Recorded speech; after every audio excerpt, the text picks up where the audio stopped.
demanding that the government fulfil its election pledges by insulating Britain's homes. The 9, aged between 20 and 58 years old, were convicted of contempt of court for breaking the National Highways M25 Injunction and have been sentenced to between 3 and 6 months in prison. Anna and Louis received sentences of 3 months, while Ben Taylor, who has announced to the court his intention to continue, has received a sentence of 6 months. All the other defendants were sentenced to 4 months, and the judge has ordered that all defendants should serve at least half. After the sentencing, Emma Smart, 44, announced her intention to go on hunger strike. This is a letter from those brave 9 people. Over the last 9 weeks, 174 ordinary people have held our government to account, asking that they deliver on the most basic of their duties, and that is to protect the British people, the economy, and all we hold dear for our society.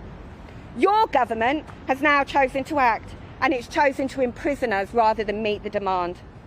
By imprisoning us, the government shows its cowardice. They would rather lock up pensioners than insulate their homes.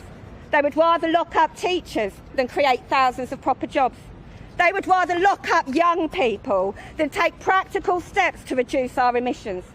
They will lock us up and leave thousands to die in the cold this winter.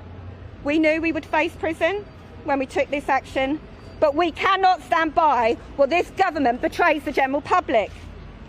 Following the widely recognised failure of our government at COP26, we are continuing to ask them to get on with the job of cutting carbon emissions, of insulating cold and leaky houses, of protecting the people of this country from climate collapse, because the lives of our children and those of all future generations hang in the balance. To the government we say, you can't imprison a flood, there are no unlimited fines against a famine, you can't bankrupt a fire. To the public we say, no one is going to save you. In the past, when governments have failed to protect their people, the right thing to do is to highlight the injustice, breaking the law if needed.